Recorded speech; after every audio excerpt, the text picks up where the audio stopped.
¿Buscas llevarme a la mujer y al niño? Habla. Give it to me!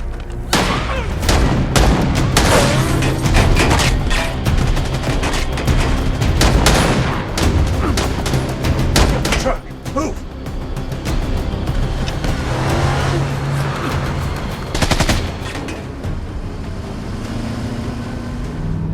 Mira! Ahí están!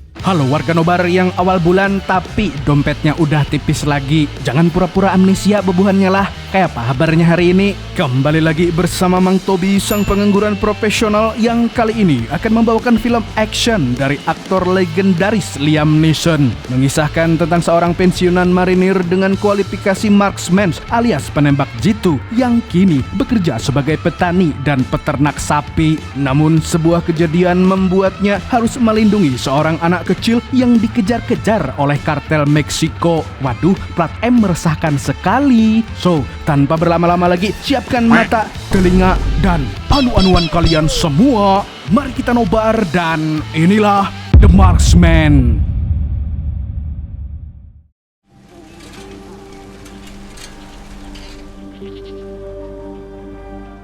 Di daerah pinggiran plat M alias Meksiko, kita diperkenalkan dengan seorang bocil bernama Miguel. Di rumah, dia hidup sederhana bersama sang ibu. Hari itu, Miguel minta dibuatkan tongseng untuk makan siang. Namun saat mau masak, ibunya tiba-tiba ditelepon oleh paman Miguel bahwa kartel akan membunuh mereka. Sontak, sang ibu pun langsung panik dan membawa Miguel pergi dari sana. Investiga el cartel. Tienes que irte. A ver, agarra tus cosas que nos tenemos que ir. Vente. Tapi di tempat lain, pamannya Miguel ternyata sudah tertangkap. Dan sekarang, dia sudah sekarat karena disiksa habis-habisan. Rupanya, sang paman nekat mencuri uang kartel hanya untuk membeli knalpot racing. Di waktu yang sama, kita diperkenalkan dengan seorang kai-kai tua bernama Jim. Dia bukanlah kai-kai biasa karena dulunya dia adalah seorang anggota korps marinir. Dan sekarang dia menjadi penjaga perbatasan Amerika-Meksiko.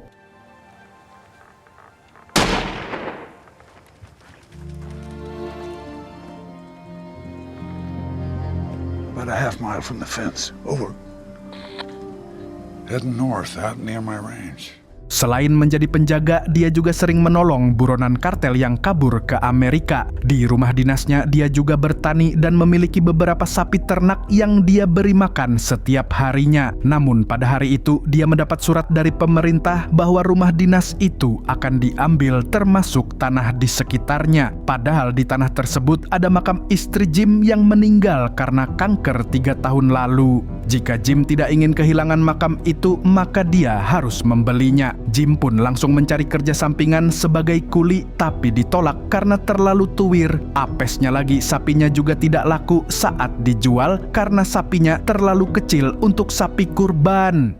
Malamnya, Jim yang stres pun menenangkan diri di warung kopi Mas Yono. Di sana, dia juga bertemu anak tirinya yang bernama Sarah. Jim pun curhat tentang utang yang dia miliki dan rasa kecewanya pada pemerintah. Sejak usia 19 tahun, dia sudah bekerja untuk negara dengan taruhan nyawa. Tapi sekarang, pemerintah sama sekali tidak menghargainya. Bukan karena janji 19 juta lapangan pekerjaan, tapi sebenarnya yang membuat Jim sangat sedih adalah pemerintah ingin memindahkan makam istrinya. Sarah pun turut prihatin. Dia berusaha menenangkan sang ayah dan berjanji akan mencari solusi terbaik untuknya. Let's get you to bed.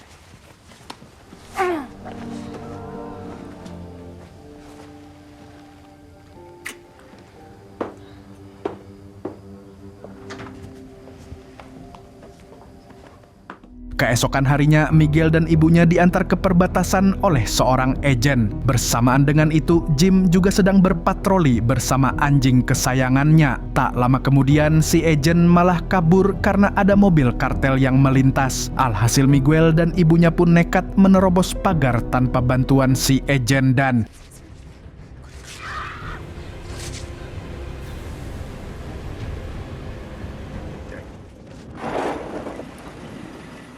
Jim yang terkejut pun langsung keluar dari mobil. Dan karena Ibu Miguel sempat terluka, dia pun menelpon petugas perbatasan untuk datang. Sialnya, gerombolan kartel itu datang lebih dulu. Mereka dipimpin oleh seorang gangster bernama Pedro, atau kita panggil saja dia El Samidi. Di sini, dia memaksa Jim untuk menyerahkan Miguel dan ibunya. Tentu saja, Jim tidak akan membiarkan itu terjadi. Dan pada akhirnya, baku tembak pun dimulai.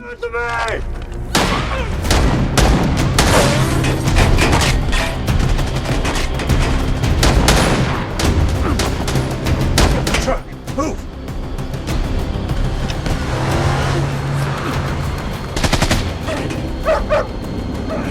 Jackson, quiet.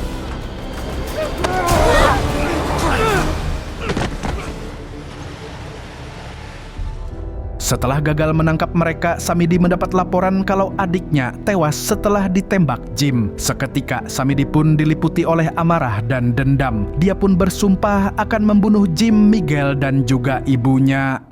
Sementara itu, Ibu Miguel yang sempat tertembak pun tidak sanggup melanjutkan perjalanan. Dia lalu berpesan agar Jim mau merawat anaknya. Dia juga mengatakan bahwa Jim boleh menggunakan semua uang yang dia bawa, asalkan Miguel selamat. Di sini, Miguel hanya bisa menangis melepas kepergian sang ibu. Mama.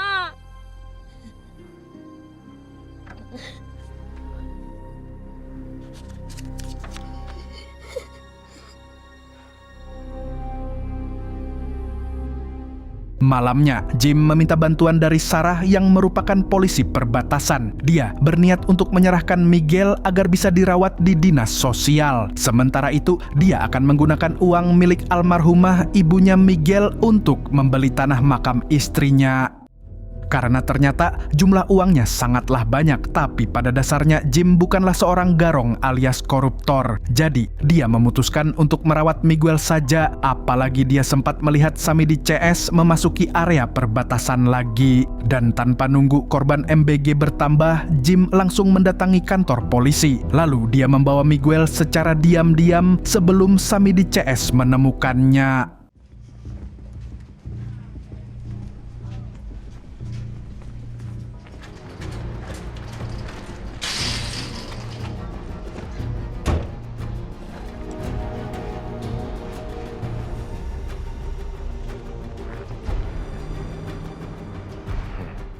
Jim kemudian mampir ke rumah dinasnya untuk mengambil pakaian, karena setelah ini dia berniat membawa Miguel ke keluarganya yang ada di Nganjuk. Rupanya, Ibu Miguel sempat memberikan alamat kepada Jim, tapi saat Jim balik ke mobil, Miguel tidak ada di sana. Bocil itu malah berniat pulang ke Meksiko, padahal seluruh keluarganya di sana sudah dibantai oleh Samidi. Untung saja Jim berhasil menemukan Miguel dan meyakinkannya untuk ikut ke Nganjuk.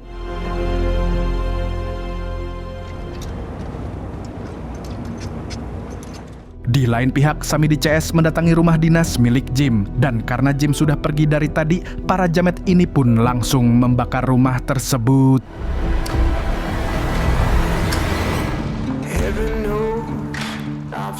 Samidi kemudian menyiapkan senjata serta menyewa hacker Bjorka untuk melacak Jim. Yang dia tidak tahu, Kai itu masih pakai HP Asia Hidayah, jadi akan sangat sulit untuk dilacak. Tapi ternyata si Bjorka ini mampu melacaknya dengan meretas CCTV seluruh wilayah Arizona. Sementara itu, Jim mengajak Miguel untuk makan di warung. Namun bocah itu tidak mau diajak bicara dan hanya bengong seperti orang dongo bin tambuk. Jim pun mulai berpikir mungkin dia tidak mengerti bahasa Inggris. Setelah makan, Jim membeli peta karena di HP-nya tidak ada Google Maps. Dan sebelum melanjutkan perjalanan, dia mendapat kabar dari Sarah bahwa rumah dinasnya sudah hangus dan rata dengan tanah. Sebagai anak, Sarah pun membujuk Jim untuk mengembalikan Miguel ke dinas sosial dan menjauh dari urusan kartel. Namun Jim tidak bisa melakukannya karena dia sudah berjanji pada Ibu Miguel. Di perjalanan, Jim marah-marah karena rumah dinasnya dibakar. Mendengar Kai yang berisik itu, Miguel balik marah dengan bahasa Inggris yang sangat bagus. Saya terkejut, Jim pun terkejut karena kita mengira Miguel hanya bisa bahasa Nganjuk. Di tengah perbincangan mereka, mobil butut milik Jim tiba-tiba mogok dan berasap. Di sisi lain, Samidi berhasil menemukan Indomaret, tempat di mana Jim membeli peta. Di sana, dia pun memaksa kasirnya untuk memberitahu kemana arah Jim pergi. Sedangkan Jim sendiri sedang berada di bengkel untuk memperbaiki mobilnya. Tapi karena rusaknya cukup parah, dia harus menunggu sampai besok. Mau tak mau, Jim harus mencari penginapan yang aman. Sebelum itu, dia mengajak Miguel untuk makan malam di warteg. Dan di sini, bocil itu mulai membuka diri karena kebaikan Jim. Dia juga menceritakan bahwa keluarganya selalu bermasalah dengan kartel. Bahkan ayahnya juga dibunuh karena pernah minjem korek Samidi, tapi lupa mengembalikannya. He did something that made the cartel mad. What about your dad? He's dead. Jim. Keesokan harinya, Jim dan Miguel kembali melanjutkan perjalanan. Namun tanpa mereka tahu, Samidi CS berhasil mengetahui posisi mereka setelah Jim menggunakan kartu kredit untuk membayar tukang bengkel.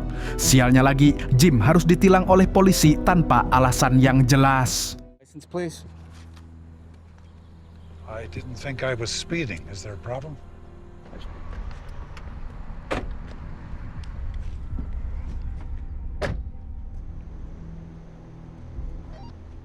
Di sini, insting marinir Jim mulai memiliki firasat buruk. Karena dari gerak-geriknya, polisi itu sangatlah mencurigakan. Dia pun menduga kalau Samidi sudah menyogoknya. Karena ketahuan, polisi itu langsung menodongkan pistolnya, tapi tiba-tiba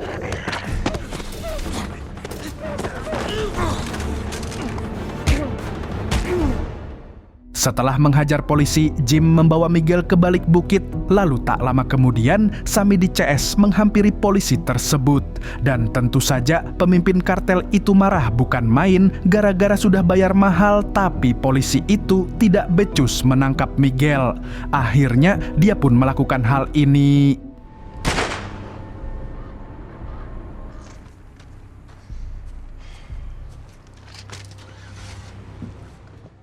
Jim kemudian pergi ke Mamat Gun Shop untuk membeli pistol dan amunisi. Tampaknya dia memang butuh senjata tambahan untuk melawan orang sebengis Samidi. Setelah itu, dia membeli baju baru untuk Miguel. Selain untuk mengelabuhi Samidi, dia membelinya karena baju Miguel sudah bau bangke monyet. Lalu malamnya, mereka menginap di sebuah motel terpencil. Sebelum tidur, mereka sempat deep talk membicarakan tentang keluarga. Sekarang, Miguel tidak punya siapa-siapa lagi kecuali Acil Aluh yang kini tinggal di Nganjuk. Sedangkan Jim membicarakan tentang istrinya yang sudah meninggal. Do you have a wife? She died. Cancer. It's late. Maybe you ought to get some sleep, huh?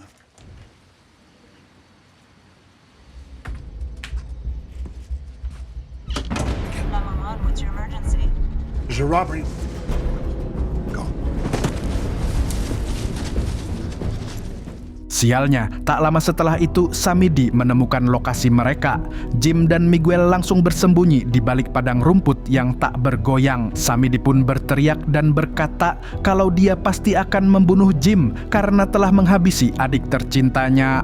Lalu sebelum pergi dari sana, Samidi membunuh anjing kesayangan Jim.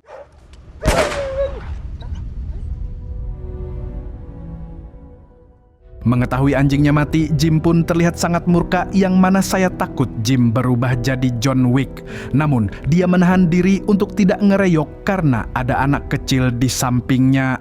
Dia kemudian menguburkan si anjing yang merupakan satu-satunya sahabat yang menemani masa tuanya dan memberi penghormatan terakhirnya. Dan sebagaimana John Wick, Jim juga ingin menghabisi Samidi dan seluruh antek-anteknya. Bagaimanapun juga, anjing itu adalah pemberian dari mendiang istri tercinta. Namun saat hendak pergi, Miguel malah mencoba kabur. Dia merasa bahwa Jim mau menolongnya agar bisa memiliki semua uang peninggalan sang ibu. Dasar bocil laknat.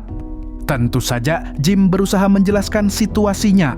Dia memang awalnya tergoda dengan uang itu, tapi sekarang dia benar-benar ingin melindunginya. Bahkan dia sudah menganggap Miguel seperti cucu sendiri. Mendengar itu, Miguel akhirnya mau melanjutkan perjalanan. Dia juga minta maaf karena telah menuduh sembarangan. Sorry about Jackson.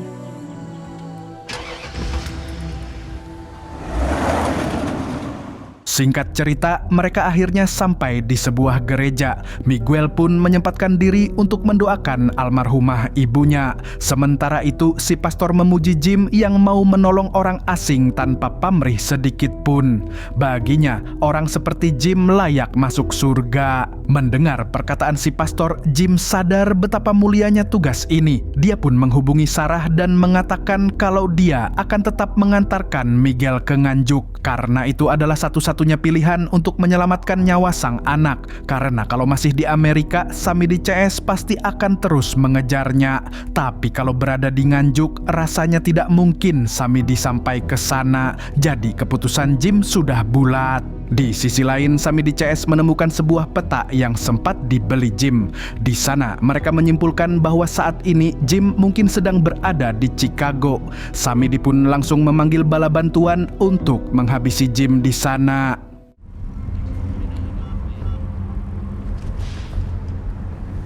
No problem. Bersamaan dengan itu, Jim sedang melatih Miguel bagaimana cara menggunakan pistol. Hal ini penting agar bocil itu bisa melindungi dirinya sendiri. Just squeeze. Hold it steady. Relax your shoulders. Keep them loose. Jim pun memuji Miguel yang langsung bisa. Bagaimanapun juga, dia hidup di dunia yang dipenuhi kartel. Jadi pistol bukanlah hal asing baginya. Satu-satunya yang asing bagi Miguel adalah kebahagiaan. Di lain pihak, anak buah Samidi mulai bergerak dan mengawasi jalanan. Mereka akan menunggu kedatangan Jim di Chicago. Sementara itu, Jim sendiri sedang makan malam bersama Miguel. Di sini, Jim mengembalikan semua uang milik ibu Miguel. Namun, Miguel menolaknya karena itu adalah uang haram milik kartel. Alhasil, mereka pun memutuskan untuk membakarnya.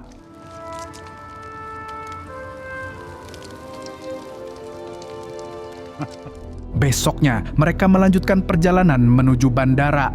Tapi sialnya, anak buah Samidi sudah ada di sekeliling mereka. Mau tak mau, Jim harus tancap gas meskipun mobilnya sudah berasap. Namun karena mobilnya tidak kuat, Jim akhirnya mengambil sniper rifle miliknya. Lalu...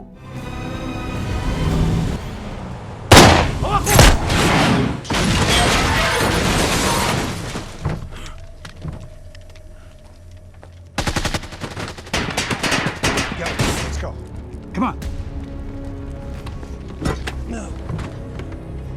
Sebelum Samidi CS bangkit, Jim membawa Miguel untuk bersembunyi di gudang jerami. Dari sana, Jim membidik mereka layaknya seorang legenda sniper dari marinir. Dan tentu saja layaknya seorang MM jago pada umumnya, tembakannya selalu akurat.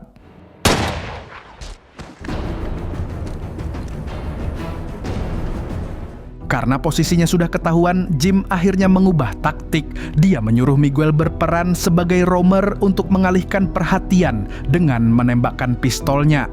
Sedangkan dia akan menembak dari lokasi yang berbeda.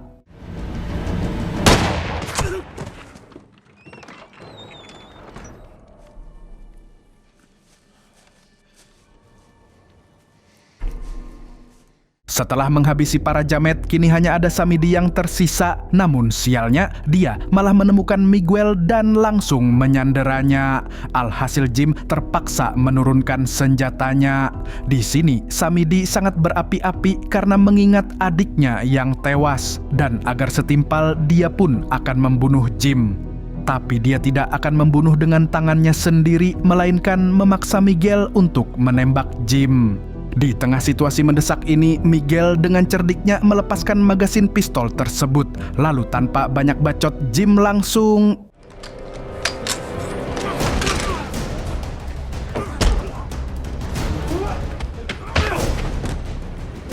Dalam baku pukul sengit ini, Jim yang mekaniknya sudah tua pun mulai encok dan kewalahan. Namun, Miguel datang sambil menodongkan pistol ke arah Samidi. Melihat itu, Jim pun melarangnya untuk membunuh. Dia akhirnya merebut pistol itu lalu melakukan hal ini. Sebelum Jim melepaskan tembakan kedua, Samidi memohon ampun. Dia juga memberikan sebuah gantungan kunci milik salah satu saudara Miguel yang dia bunuh. Jim pun tidak jadi membunuhnya.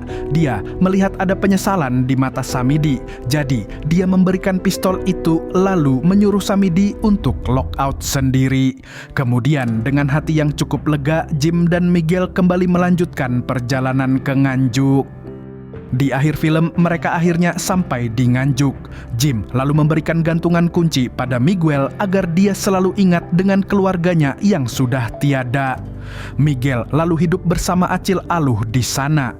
Sedangkan Jim akan pulang ke Arizona dengan tubuh yang penuh luka, namun hatinya penuh dengan bunga.